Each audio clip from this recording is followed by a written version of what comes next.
মাহে রমজানের পবিত্র আসসালামু আলাইকুম রহমতুল্লাহি ওবারাকাতুহু।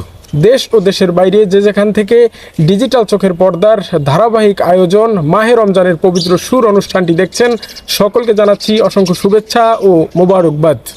মাহে রমজানের পবিত্র সুর স্পন্সর্ড বাই আরব স্টোর অনুষ্ঠানের ষষ্ঠ পর্ব ধারণ করার জন্য আমরা এসেছি পাথরঘাটার ঐতিহ্যবাহী একটি প্রতিষ্ঠান সাআদতনগর দরবার শরীফ হাফিজি মাদ্রাসায়। আমাদের সাথে আজকে প্রতিযোগী হিসেবে যেই দুজন রয়েছেন অত্র প্রতিষ্ঠানের মেধাবী দুজন ছাত্র, আমাদের সাথে রয়েছেন মোহাম্মদ আবু বকর। আসসালামু আলাইকুম ওয়া রাহমাতুল্লাহি ওয়া বারাকাতুহু। এবং ঠিক তার পাশে রয়েছে মোহাম্মদ তাওহিদুল ইসলাম। আসসালামু আলাইকুম ওয়া রাহমাতুল্লাহি ওয়া বারাকাতুহু। এবং আজকের অনুষ্ঠানের বিচারক হিসেবে যিনি রয়েছেন অত্র প্রতিষ্ঠানের সম্মানিত মুহতামিম হাফেজ মাওলানা মোহাম্মদ আবুল হাসান। আসসালামু আলাইকুম ওয়া রাহমাতুল্লাহি ওয়া বারাকাতুহু। ওয়ালাইকুম আসসালাম ওয়া রাহমাতুল্লাহি ওয়া বারাকাতুহু। মাহে রমজানের পবিত্র সুর স্পন্সর্ড বাই আরব স্টোর অনুষ্ঠানের পক্ষ থেকে আপনাদের সকলকে অসংখ্য শুভেচ্ছা ও মোবারকবাদ। তো কথা না বলি আমরা সরাসরি চলে যাব অনুষ্ঠানে, কিন্তু অনুষ্ঠানে যাওয়ার আগে অনুষ্ঠানের নিয়ম বলে দিচ্ছি। নিয়ম হচ্ছে সম্মানিত বিচারক পবিত্র কোরআনের যে কোনো জায়গা থেকে তেলাওয়াত করবেন এবং তেলাওয়াতকৃত আয়াতের সর্বশেষ যে শব্দটি পাবো আমরা সেই শব্দের প্রথম অক্ষর অথবা শেষ অক্ষর দিয়ে প্রতিযোগিতার মধ্যে যে কোনো একজন আয়াত শুরু করবেন ইনশাআল্লাহ। তো শুরুতেই আমি অনুরোধ করব আজকের অনুষ্ঠানের সম্মানিত বিচারক হাফেজ মাওলানা মোহাম্মদ আবুল হাসান সাহেবকে পবিত্র কোরআন থেকে তিলাওয়াত করার জন্য। জি। আউযু বিল্লাহি মিনাশ শাইতানির রাজীম। বিসমিল্লাহির রহমানির রহিম।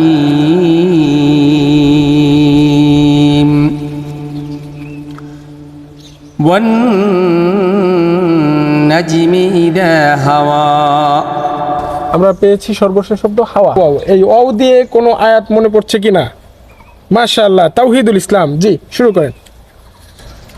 আউযু বিল্লাহি মিনাশ শাইতানির রাজীম। বিসমিল্লাহির রহমানির রহিম। وسيق الذين اتقوا ربهم إلى الجنة زمرا حتى إذا جاءوها وفتحت أبوابها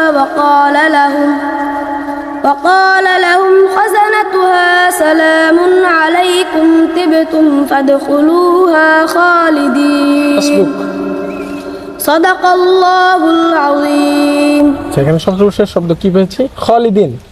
জি, প্রথম অক্ষর হচ্ছে খ এবং শেষের অক্ষর নুন। আচ্ছা, খ অথবা নুন দিয়ে কার মনে পড়ছে? আবু বকর নাকি তাওহিদুল ইসলাম? মাশাআল্লাহ, আবু বকর জি শুরু করেন। আউযু বিল্লাহি মিনাশ শাইতানির রাজীম। বিসমিল্লাহির রহমানির রহিম। নুন ওয়াল কলামি ওয়া মা ইয়াসতুরুন। মা আনতা বিনি'মাতি রাব্বিকা বিমাজনুন। হাসবুক। মাশাআল্লাহ, আল্লাহুল আযীম। মাশাআল্লাহ। সর্বশেষ শব্দ পেয়েছি আমরা মাজনুন। এখানে সর্বশেষ শব্দের প্রথম অক্ষর হচ্ছে মিম, শেষের অক্ষর আবারও নুন। যেহেতু নুন দিয়ে হয়েছে, এবারে মিম দিয়ে কোনো আয়াত মনে পড়ছে কিনা? আবু বকর নাকি তাওহিদুল ইসলাম? মিম দিয়ে পবিত্র কোরআনের যে কোনো একটা আয়াত। মাশাআল্লাহ, আবু বকর আবারও জি পড়েন। আউযু বিল্লাহি মিনাশ শাইতানির রাজীম। বিসমিল্লাহির রহমানির রহিম। مما خطيئاتهم أغرقوا فأدخلوا نارا فلم يجدوا له من دون الله أنصارا وقال نوح رب لا تذر على الأرض من الكافرين ديارا صدق الله العظيم। মাশাআল্লাহ, দুজনেই অনেক ভালো করছে। আমরা সর্বশেষ শব্দ পেয়েছি দাইয়ারা। এখানে দাল এবং র। মাশাআল্লাহ, দাইয়ারা দাইয়ারা শব্দ থেকে দাল অথবা র এই দুটো শব্দের মধ্যে যে কোনো একটি শব্দ দিয়ে কার মনে পড়ছে? তাওহিদুল ইসলাম নাকি আবু বকর? দাল অথবা র, কে বলবে? দাল অথবা র। সময় শুরু হচ্ছে এখনই, 5 সেকেন্ডের মধ্যে যদি বলতে পারেন তাহলে সে হাত তুলবেন, আর না হয় এই প্রশ্নটি আমরা স্কিপ করব। দাইয়ারর দাল অথবা র, দুজনের মধ্যে শুরু হচ্ছে সময় এখনই। যে পারবেন সে হাত তুলবেন। 1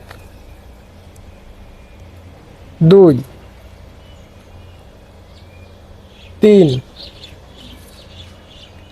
4, মনে পড়ছে না, 5। যেহেতু দুজনই এখানে পরাজিত, সেক্ষেত্রে আমরা সরাসরি চলে যাব আজকের সম্মানিত বিচারক হাফেজ মাওলানা মোহাম্মদ আবুল হাসান সাহেবের কাছে, যে আসলে দাল অথবা র দিয়ে যদি ওদের স্মরণে একটি আয়াত পড়ে শোনাতেন। শুরুতে দাল অথবা র এরকম একটি আয়াত।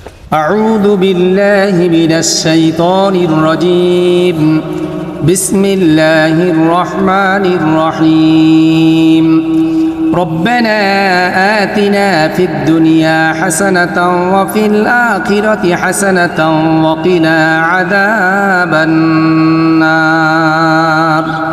এখানে সর্বশেষ শব্দ পেয়েছি ওকিনা আযাবান নার।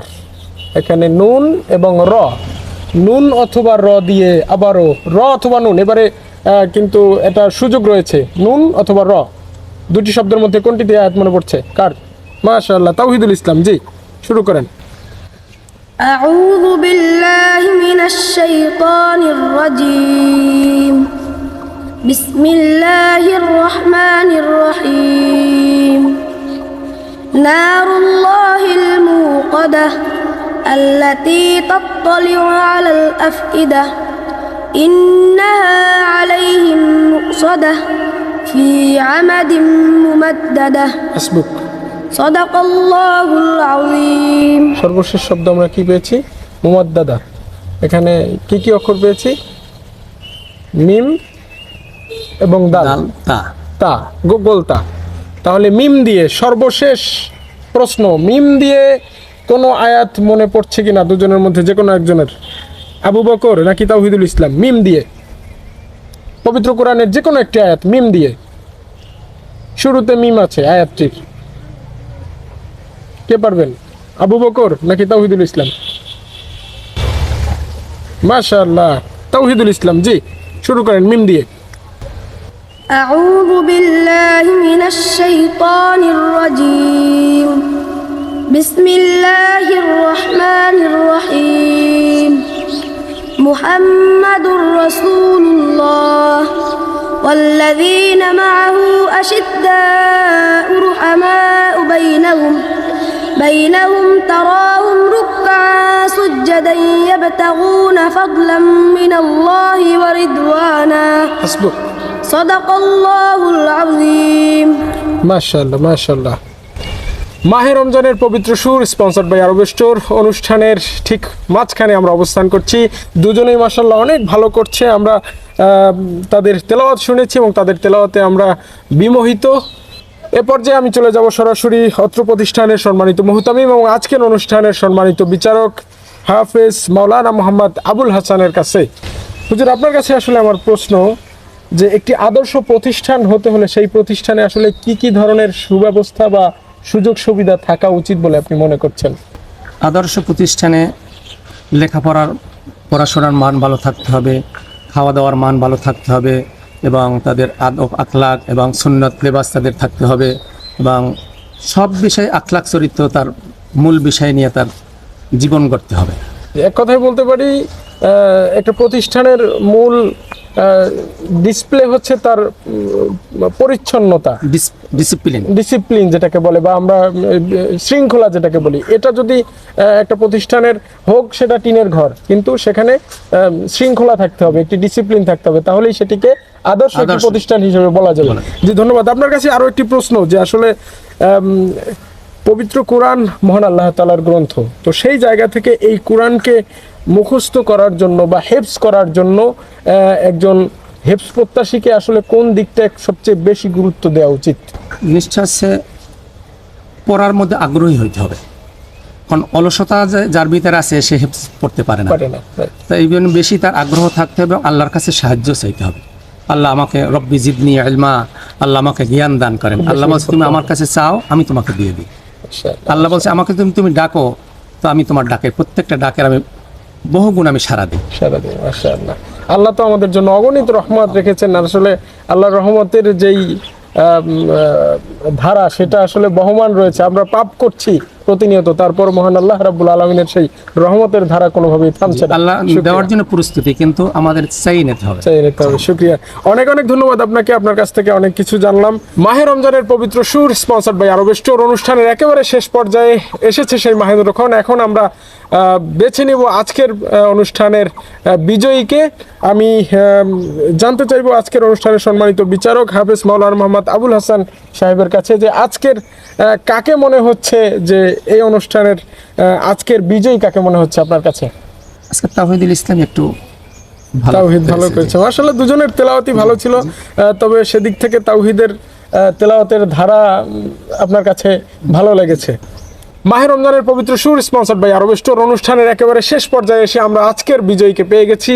আজকের অনুষ্ঠানের বিজয়ী মোহাম্মদ তাওহীদুল ইসলাম। মাশাআল্লাহ, তাওহীদের জন্য রইল অনেক অনেক শুভকামনা এবং পাশাপাশি আবু বকরের জন্য রইল সমবেদনা। ইনশাআল্লাহ তুমি ভবিষ্যতে আরও ভালো করবে এবং আরও ভালোভাবে প্রস্তুতি নেবে ইনশাআল্লাহ। এবং আমরা দোয়া করি মহান আল্লাহ রাব্বুল আলামিন তোমাকে পবিত্র কোরআনের একজন খাঁটি হাফেজ হিসেবে কবুল করুক। আমিন। আমিন আমিন। মাহে রমজানের পবিত্র সুর স্পন্সর্ড বাই আরব স্টোর অনুষ্ঠানের একেবারে শেষ পর্যায়ে আমরা এসেছি এবং আজকের অনুষ্ঠানের বিজয়ীকে খুঁজে পেয়েছি। অনুষ্ঠানটি আপনাদের কাছে কেমন লেগেছে অবশ্যই কমেন্টস করে জানাবেন এবং অনুষ্ঠানটি ধারাবাহিকভাবে দেখতে চোখ রাখুন ডিজিটাল চোখ ফেসবুক পেজ এবং ইউটিউব চ্যানেলে। আমি আরিফ তৌহিদ আজকের মতো বিদায় নিচ্ছি। দেখা হবে নতুন কোনো প্রতিষ্ঠানে, নতুন কোনো স্থানে। সে পর্যন্ত সকলে ভালো থাকুন, সুস্থ থাকুন। আসসালামু আলাইকুম ওয়া রাহমাতুল্লাহি ওয়া বারাকাতুহু।